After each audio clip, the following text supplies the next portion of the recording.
From Shopex TV. At TVC News, wherever the big news story is happening, we're geared up to break it. TVC News, first with breaking news.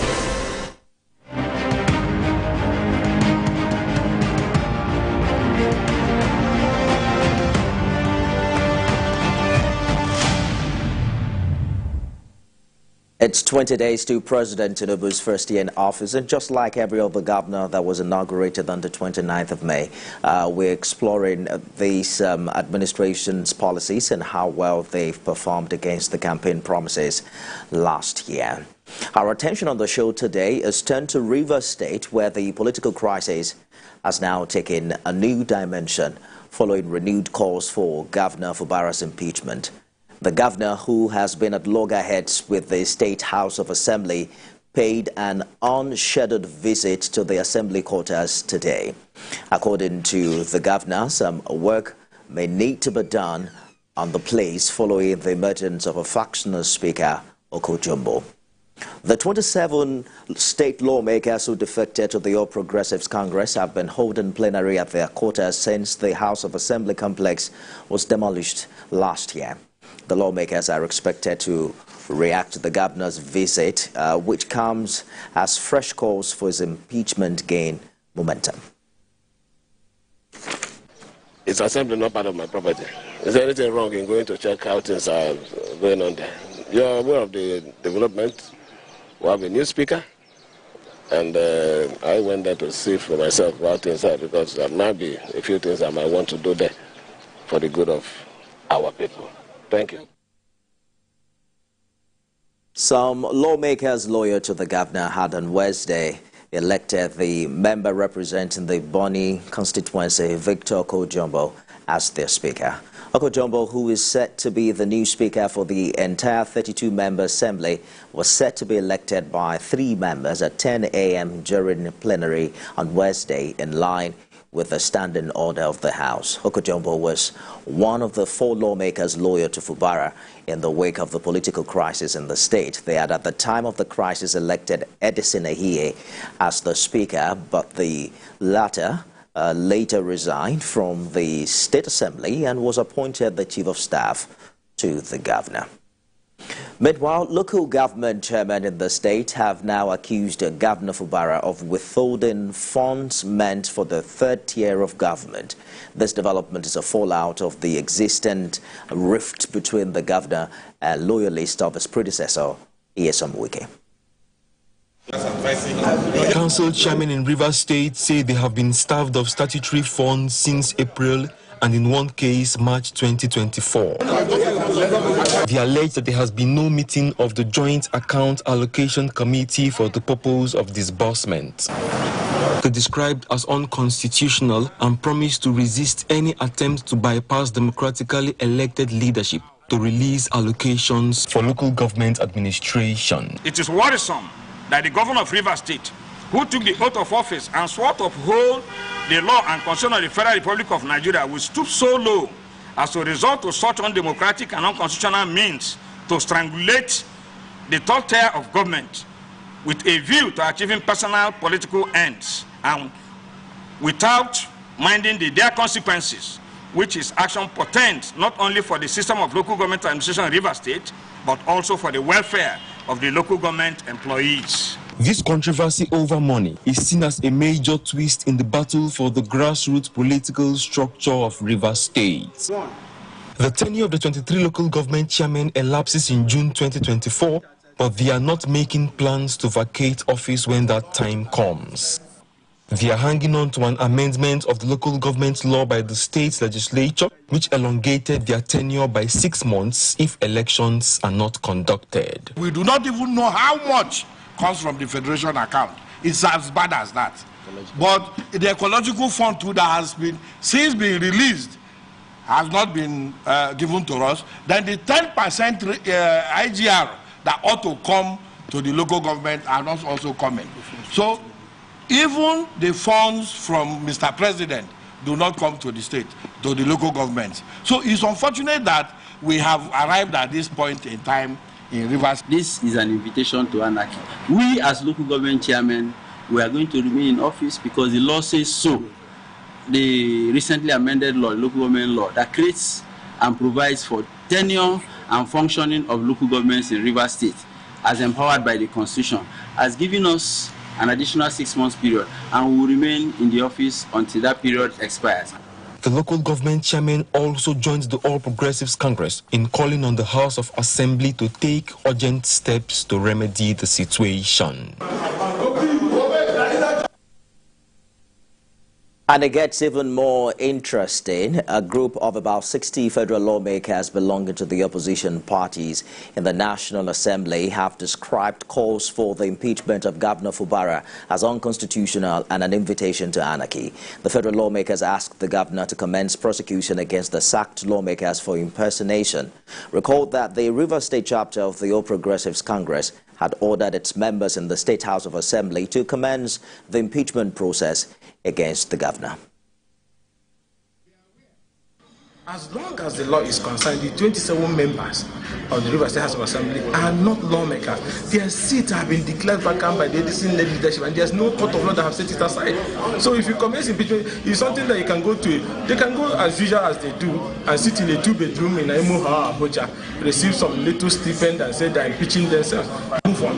But if you want to push your luck too far, serve impeachment notice. It's a tissue paper. Nobody will even answer it. As who will answer it? Joining me now to discuss the Rivers political crisis is Comrade Nifemi Oguntoye, who is a political affairs analyst and former African representative, World Assembly of Youth. Also joining me is Chibike Kenga, Publicity Secretary, APC Caretaker Committee in Rivers State. Gentlemen, thank you for joining us on the program. It's apparent the peace deal brokered by Mr. President late last year has collapsed. This new crisis, some say, began when the governor said the 27 lawmakers do not exist in the eyes of the law, and that the president's intervention months ago, which he was signatory to, is unconstitutional. Let me begin with you, Mr. Oguntoye. What do you think happened this time? Well, it is very clear that there have been ups and downs in the political crisis in Rivers State.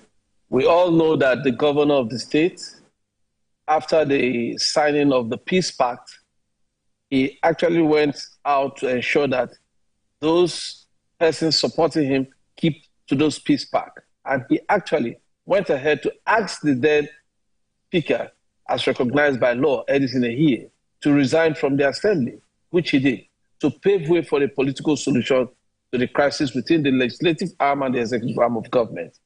But having said that, we have found that there was an avalanche of desperate measures being taken by these defectors, the 25 members of the State House of Assembly who had defected to the All Progressive Congress, and by law who have lost their seats.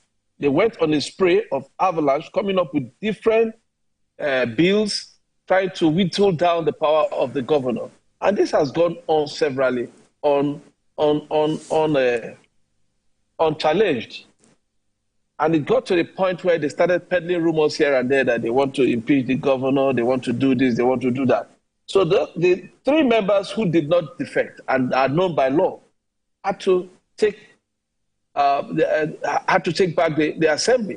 Mr. Oguntoye, that is what happened. The interpretation of the law as regards the status of these lawmakers, if you can hear me, as the Speaker of the State House of Assembly. Yes. Because we know that the last time the legislators had the problem, they went to court. And there have been a series of cases in court on this matter. Exactly the point I was going to make, Mr. Oguntoye, that the legislative, or rather the status of these lawmakers who decamped, there are quite a number of court processes ongoing. One of the last we heard of was the fact that a particular court extended an order halting INEC and PDP from declaring about 26 Rivers lawmaker seats vacant. We'll talk about that shortly, but let me see if I can also bring in Mr. Kenga, who is the Publicity Secretary of the APC Caretaker Committee in Rivers State. Some are of the opinion, Mr. Kenga, that the 8 items on the brokered deal last year by Mr. President is said to favor the Wike faction, and that the writing was clear from the onset that it wasn't going to work. Do you agree with that position?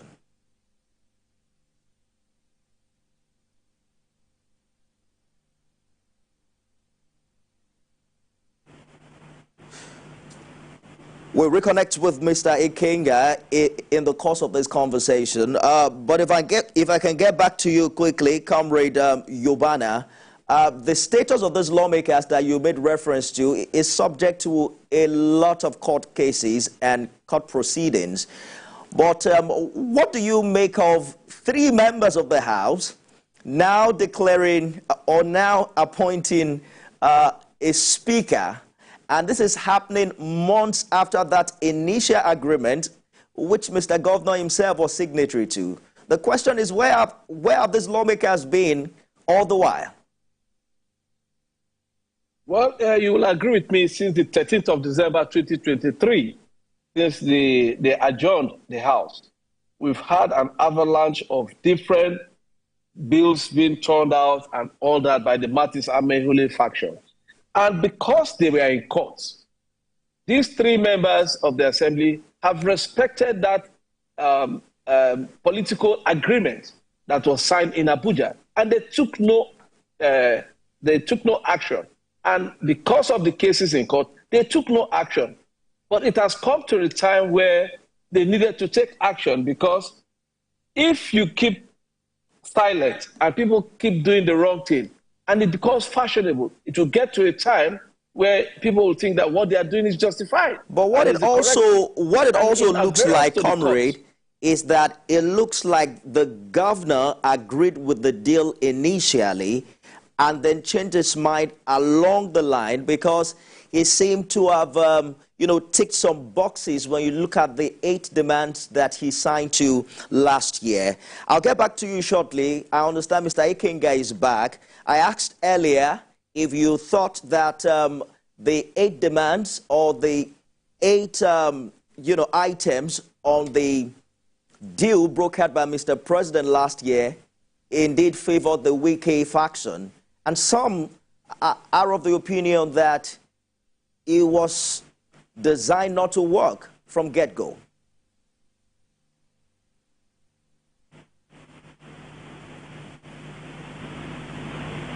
Mr. Ikenga, are you there?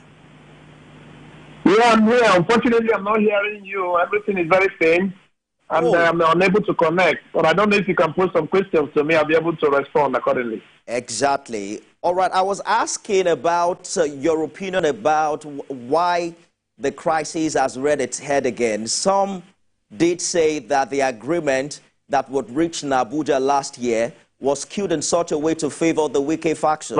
Do you agree? No, I can't hear you. Please take your volume up a bit. Oh my, we have to work on that and then get back to Mr. Ikenga. Let's return to Mr. Yobana. Mr. Yobana, talk to us about what you make of this ongoing plan. I mean, we saw the governor today, interestingly, visiting the House of Assembly quarters. You know what some are saying? That are we expecting another demolition? Is that something of a concern for you? Well, you see, it is within the governor's powers and rights as the chief executive officer of the state to inspect government facilities, inspect projects, inspect any property that he feels that it is in public interest. And the assembly quarters is for public interest. And we know that for a long time, over 2 years now, there have been complaints that the place has been leaking, the roofs have been leaking, they have had waterlogged issues, the taps are not working, there are a lot of issues on that place. So the governor had to go to the site. He had to visit the site, and he went with the director of works to look at the place. So it is a routine thing the governor is doing. You don't think that this routine is suspect? I mean, if we're going to call a spade its name, the initial demolition happened at the time where the assembly threatened to impeach Mr. Governor. He's visiting the State House of Assembly quarters again a few days after the APC asked its members to impeach him. I mean, does the renovation happen just when there is a threat of impeachment? Something is not adding up. It lies within the powers of the governor, even if it means demolition, but he has to relocate them to somewhere else if he's demolishing the place. But he has never mentioned that he's demolition anywhere. I think a clean heart fears no accusation. So I don't think if they are doing the right thing, they should have anything to fear. They have no cause to fear if actually they are serving the interests of the state.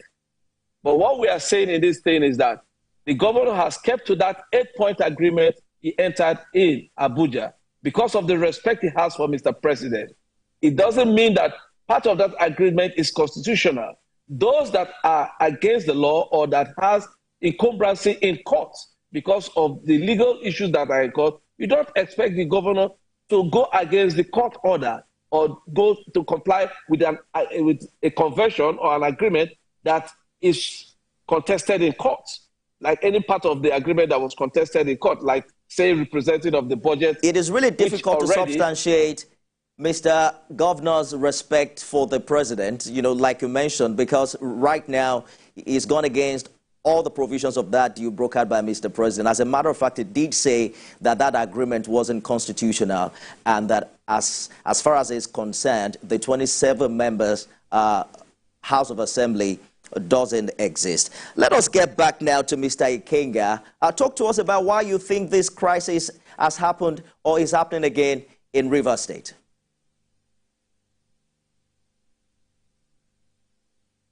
But I'd like to let you know that the problem in Rivers State is festering. The instability is festering because the governor is very condescending. And the governor is doing so because the governor is interested in impunity. The governor does not have respect for due process. The governor wants to be a dictator. He doesn't want the House Assembly to play their role so they can check his excesses. I'll agree with all of us that a peace process was brokered by Mr. President, and the governor himself was a signatory to that peace process. But he has gone all the way to sabotaging it. The items on the presidential proclamation for peace, the governor has vehemently refused to do a lot of them. Majority of them, he has sidestepped them, and now saying that it was a mere political solution. What is a political solution? A mere political solution. Everything there is constitutional. The governor says it's unconstitutional. Conducting an election into the local government as at when you is constitutional. Ensuring that the State Assembly is not denied of its statutory funding is constitutional. And then allowing all the other arms of government to operate as enshrined in the Constitution of the Federal Republic are all constitutional. But the governor wants to be despotic. It's authoritarian. You can see how the governor demolished the State House Assembly complex. He has gone again today to intimidate members of the State House Assembly. 2 days, one day back, the governor has gone ahead to appoint a speaker against the decisions of court. The court has asked that everybody should maintain the status quo. And the governor has gone ahead to do so. You're also aware that the governor did pronounce that even the assembly does not exist. What is more dictatorial than that? So these are some of the issues that have led to the problem. And then part of the agreement also was that, look, you must present the budget to the properly constituted House Assembly. And the government has refused to do so. Rather, he chooses who he Mr. Ikenga, is a member of the... If you can hear me, there are concerns about whether or not the 27 lawmakers also, stuck by the peace brokered by Mr. President. All of their sit-ins since after that agreement has been perhaps against Mr. Governor. Many of his attempts to, go ahead with procurement, they went against it outrightly. How does Mr. Governor govern without the support of the State House of Assembly?